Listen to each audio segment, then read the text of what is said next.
Hey everyone, and welcome back to Joe's Metal Mancave vlog. Today we're going to do the Metal Take 2023. The Metal Take thing, as far as I know it, is a annual sort of questionnaire where one of the metal YouTubers in the community makes up 20 questions, and then the rest of us just give our answers for them. And I've watched these things for about 2 years, and obviously this vlog is coming up on just about a year old, I believe.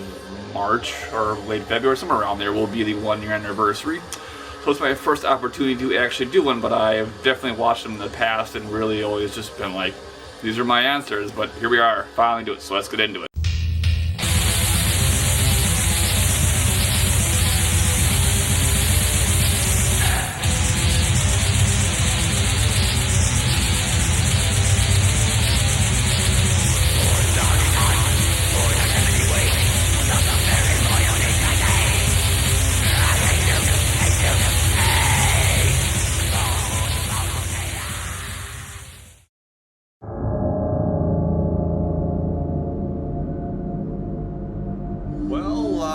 This goes back quite a few years, and but really just good memories. So the album that I heard, oh geez, probably 23 years ago already, is Emperor's In the Nightside Eclipse, and since hearing it back then, has become absolutely one of my all-time favorite albums. Truly one of the defining moments in Norwegian black metal, and it defined what symphonic black metal should sound like and all those kind of things. I mean, I guess most people have heard this, loved it, and I, of course, love it these days too. But when I first heard it, it honestly scared the shit out of me. My entry point for Emperor was Nine Equilibrium, which obviously is a bit tame in comparison here. But I remember when I first heard this, I liked it, but as I kind of said, like, it really, like, the hairs on my arms stood on end, and it really genuinely terrified me. Then when I started digging into all the crimes involved in Norwegian black metal, it really just was like, sitting there asking myself, like, this genuinely sounds evil. And I'm like, do I want to be a part of this? Like, how deep do these guys take this stuff, you know? Obviously in some cases, very deep. But, yeah, this was an album that just, part of me was loving it, but then just, that other part was just like, god damn, man. So as it is, I struggled to get into it because I liked it. Something was drawing me into it. The lure was there, but I still wasn't sure if I wanted to be a part of it, I guess, so to speak. But, and I actually almost got so far as to sell it too at one point, but maybe a couple months of owning it now was just like, this is fucking groundbreaking. I really just, dug more into black metal and discovered more stuff. So, yeah, that was kind of how it went. And back then, I was digging through like old websites from like 1999 and 2000, just finding small facts. There was no metal archives, there was no YouTube back then, so doing all this research was fun and just, really fascinating. It's just dug up more facts or more old interviews, and yeah, it's fucking cool. So Emperor in Nightside Eclipse.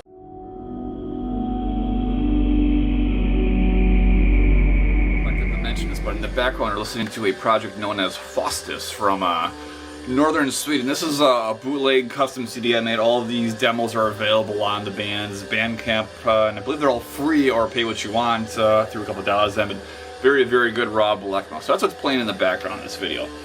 So yeah, then a war-themed album or lyrics, or maybe even a single song, which is what I'm going to do. Most people are probably choosing Sodom or Panzer Division Marduk for this particular run. I decided to choose Nocturnal Mournings to the Gates of Blasphemous Fire, in particular the Forgotten Ages of Victory, which is basically just about like the hordes of hell conquering the heavens and all that kind of stuff, but really epic and with those folk tendencies that were only just sort of coming into fruition in the as real instruments in Nocturnal Mournings music around this time. But very, very cool, epic song. It's one of my favorites, especially when he yells, "And the heavens were on fire," just really epic stuff. And there's even some battle sounds in here and stuff like that, probably from like Gladiators, and I don't know, but great album, great fucking song. So yeah, there's a pick for war themed.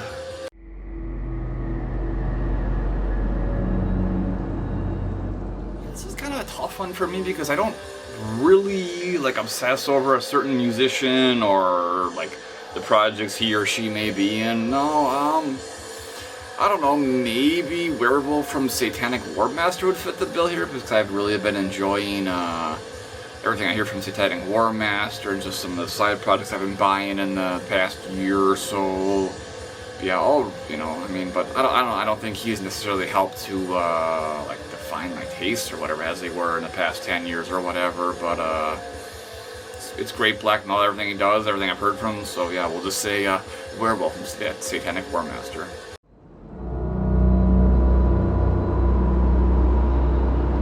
Bands I want to see. Well, concerts for me these days are kind of a weird thing because well, two reasons basically.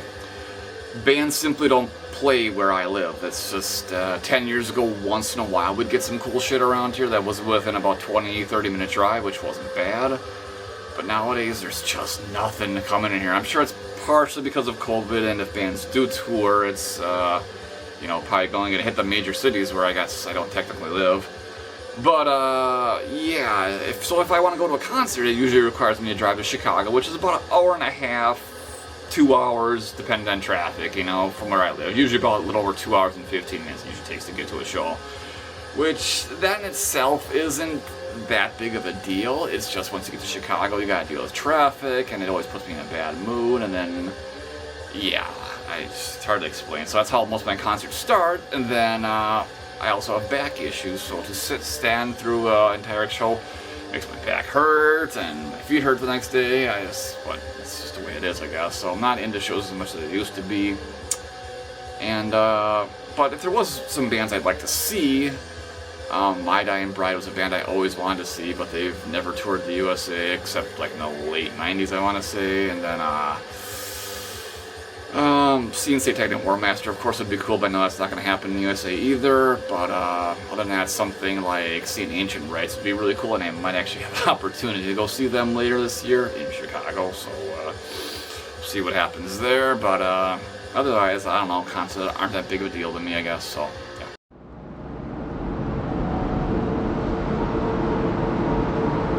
I gotta go with something I've had in my collection for many, many years, and that is Gorgoroth's debut album, Pentagram. This is one of those albums where just not a single thing is out of place. The riffs, the vocals, the drums, just perfect album. And goddamn, there's just so many killer riffs in this album. Just the energy, just this evil, dark, but enthusiastic, just energy emanating from this one. Especially the song Under the Pagan Megalith, but the opening song, which I'm not going to even attempt to pronounce, Big Gravel's Not. There you go. Yeah, that one, crushing this. This album it crushes, just keeps going and charging, and unbelievably just intense album that, in my opinion, Gorgoroth never topped. This is the cream of the crop of their discography. The version I have here is the Century Black version from the late 90s. I bought this, though, from a once local record store known as Camelot Music back in the early 2000s, and I've loved it ever since. Gorgoroth, Pentagram.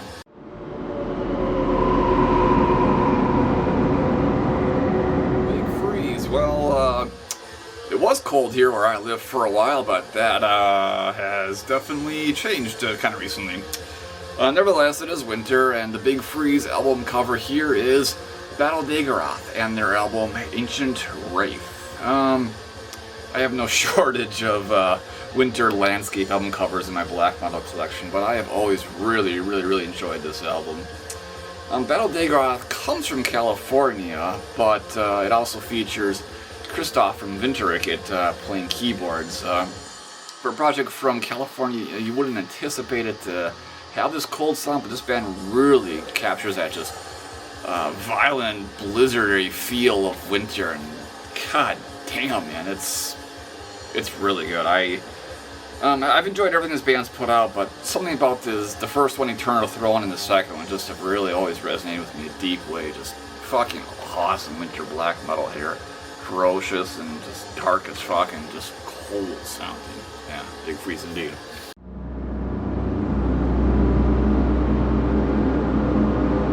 Song title with Royal Ties. Okay, so I really struggled with this one. I was like, what the fuck, man? Like, I couldn't think of anything. And then randomly at work the other night, I was like, what about Odium's The Sad Realm of the Stars? And I thought, okay, let's dig into the lyrics. Well, Open the booklet, realize there's no lyrics. And then I checked on the archives, and still no lyrics. But I had always sort of perceived this album without even ever reading the lyrics, not realizing that, of course, they've never been published. I've always perceived this album cover as some sort of god or something. He conquered the world, he killed everyone, but then he turned into a sad boy because he killed everyone and realized he wanted a little bit of social interaction. So it's always been my sort of belief that that's what the lyrics are about. It's basically about a king or a god conquering all his enemies, but then being, you know, sad because he did it. So there's your royal ties, yeah.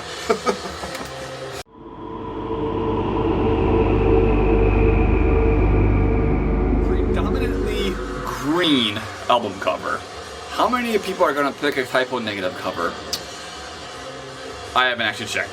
But I'm not going to do that. So instead we're going to talk about Summoning's Oathbound album. That looks pretty green to me. What do you think? Yeah, lots of green going on this one, and to keep the black metal theme, I pretty much had to go with the only album in my collection that had green on it, and that was this one. Some of you, in case you don't know them, sort of a dungeon synthy black metal, atmospheric black metal. They helped pioneer that style, and this to me was the last really good album they put out back in, I don't know, 2006 it looks like. This was the last really good one they put out. I really enjoyed this, and the two they've put out since then just can't really do it for me. But Oathbound is fucking cool, and it's definitely green, so green album.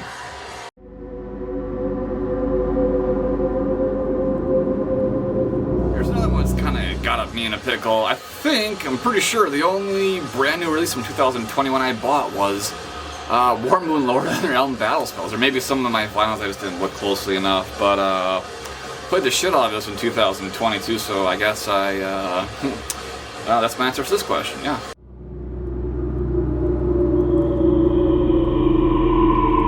Best find from 2022, new or old? Well, I'm going to have to go with Crimson Evenfall again here. I was at least slightly aware of this band before purchasing this compilation, but this compilation came out in 2022, so best fit to show it once again. Raw black metal from Finland. This stuff was very influential to their scene. There's some light keyboards, but raw and grim black metal. That's very, very good. Crimson Evenfall.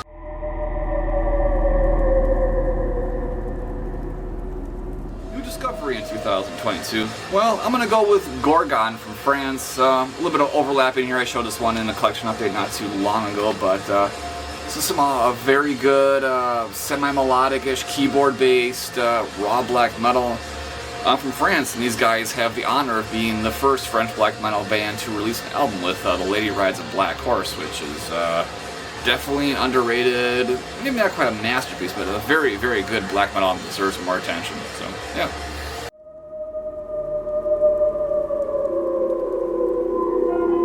Album sold to me by a single song. So back in maybe 2015, a friend of mine just kind of randomly posted like some black metal albums on my Facebook page that I should check out. I was like, okay. So I looked up this band called Folkvang and heard one song, Your Broken Crown, and I was fucking sold. I was like, I gotta get this album, man. Folkvang is a raw black metal project from Belarus. It's sort of a melodic, depressive raw black metal, but it's kind of hard to describe because it just has a very unique character to it, and I really, really love this album. I mean, every song is really, really good. I just love it. It's fantastic. But it has this sort of lingering melancholy and these melodic riffs, but the riffs are still like really kind of furious in their delivery, you know, evil sounding, but it just has that sort of melancholy tone to it while being raw black metal, definitely not like DSBM or something like that. But yeah, phenomenal album that as soon as I got it, I absolutely loved it, and just heard one song prior to getting into it and absolutely loved it. So yeah,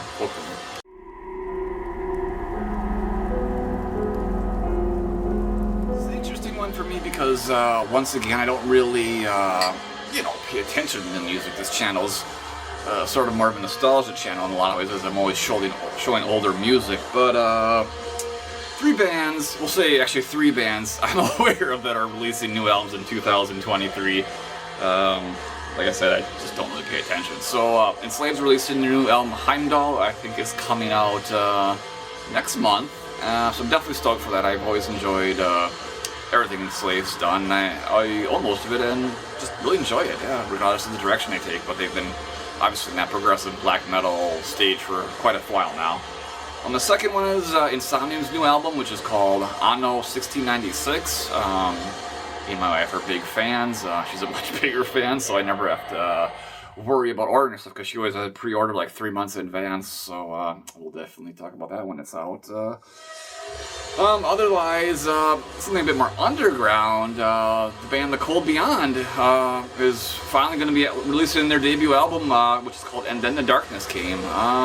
Cold Beyond's a black metal band from my parts of the world, although the main member, he's now stationed one state over, but he used to be a local friend, a really good friend, and he's finally releasing this new album, so I'm really pretty stoked for it. Don't know what to expect really, but if it's kind of gauged off of the old EP from 2012, I'm thinking it'll be some sort of, I guess, an atmospheric raw black metal or something. I guess we'll see. I don't know. It's kind of hard to describe The Cold Beyond.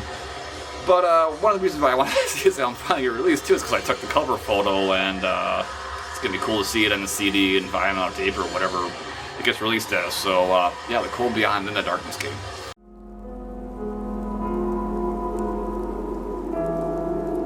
The 23rd album on my music shelf. Well, I went like this across, and we came up to Arcturus's Aspera in Symphonia. Yes, this is a collection of their first album, plus the constellation of My Angel EP from the early 90s. Arcturus, classic and very influential symphonic black metal band from Norway.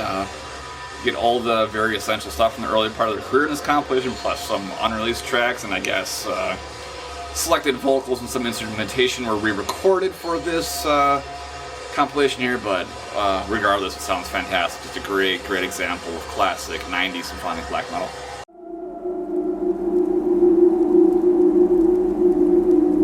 The last album has gone into my collection. I know I keep saying that I'm not going to chill out with this. I keep telling this on these videos and privately, but I can't stop because I'm a fucking addict. So the last album to go into my collection is Ages, the Malefic Miasma. Not going to say a whole lot about this right now because I intend to talk about this in a future collection update, but yeah, Ages, the Malefic Miasma. Fucking awesome album.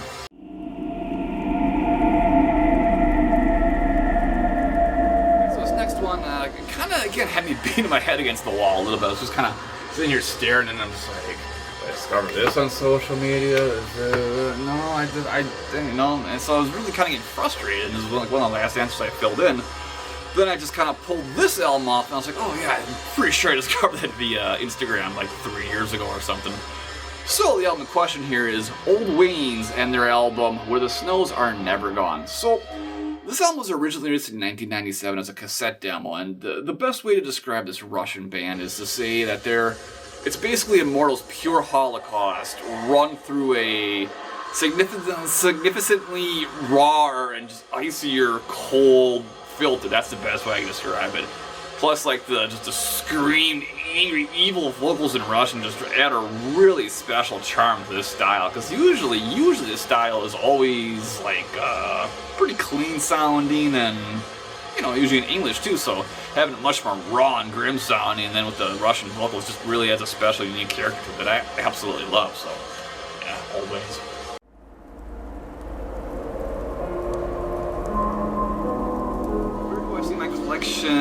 Progressing in the next few years. Well, so the thing of it is like, I call like some of these videos collection updates, and I call this my collection, but it's just music to me, like, if I ever can't afford music, I got plenty of music to listen to, so it's not a priority to me to get like certain albums, or a certain number of albums, or a certain album. I mean, if I can come across sort of like the holy grails once in a while, stuff like that, definitely very cool, but it's not a huge priority to me to like double this collection in the next couple of years or whatever it is, because I've been collecting music since the early 90s, and although I've sold a shit ton of stuff over the years, I'm trying to get some of my stuff back, or just, continually discover new stuff. As far as like prices and stuff like that are concerned, if prices start going up for CDs, and I keep seeing these videos on YouTube about CDs are making a comeback, I keep seeing this, and I really hope they don't, because CDs, are the most affordable. Maybe tapes are comparable too, but they're the most affordable medium. And I don't care about LPs at all really anymore because they're just simply too expensive. I'm only going to buy a record if it's $25 or less. And the $25 has to be after the shipping costs too. If it's like $25 and $10 shipping, forget it. I'm just not going to do it. I'm always going to go for the CD or tape option going forward. So I would say if my collection is going to progress, I'd probably have more tapes because I've just developed this real fondness for tapes since I got a better system and everything, and just it's sort of become a thing to kind of try and track down some old cassette demos from the 90s, even though they tend to go for like $20, $30 range sometimes, which is ridiculous, but I just I'm obsessed with hearing these old recordings and stuff that I just, you know, will never be re-released or probably won't be re-released ever. So yeah, that's pretty much where I see my collection going.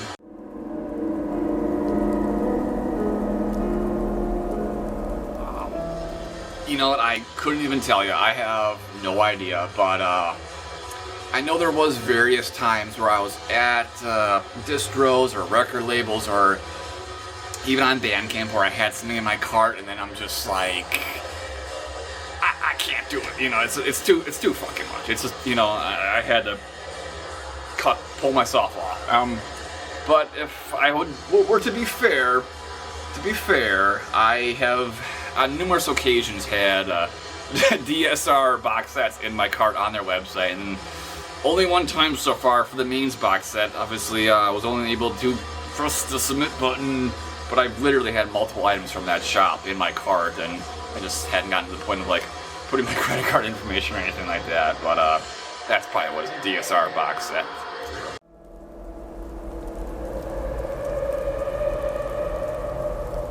The last one, I think we did all 20, right? I don't know. I'll figure that out later on when I edit this video.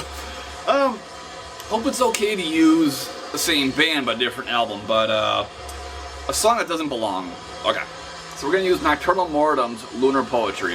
First and foremost, this is one of my all-time favorite demos, albums. I technically consider it an album because it's like 50 minutes long. But the song to me that does not belong is The Sorrows of the Moon, which is a Celtic Frost cover from Into the Pandemonium. I know a lot of people regard the first 3 Celtic Frost albums as being, you know, essential, and there's no denying the influence. Like, you can listen to that album, you can just be like, oh, female vocals, you know, spoken parts, and, you know, certain keyboards and stuff like that. But the album as a whole is kind of a piece of shit, if you ask me. There's just so much stupid shit like the Mexican radio and stuff like that. Like, why is this here and why is this happening? It's just so. Anyway, Nocturnal Mortem obviously was influenced by Into the Pandemonium and Sorrows of the Moon. That is, I guess, one of the better songs in the album, but just the kind of sort of like dumb wailing vocals or whatever you want to call them. I don't like it here. I don't like it in the original. No. I just wish this was a different song, or it was different, or completely removed. But I guess on the plus side, Nocturnal Mortem totally, you know, did the song in their style. So at least it has that. It kind of blends in with the rest of the album. But even so, it's just, you can kind of tell something's different compared to the other one. So there's my pick there. Right, guys, that'll do it for the Metal Take 2023. My name is Joe. I'll see you next time in Joe's Metal Man Cave. Drink Bloody Marys for all hangovers, and listen to Faustus if you want some ultra awesome fucking raw black metal from Sweden. That's it. I'll see you next time on Joe's Metal Man Cave.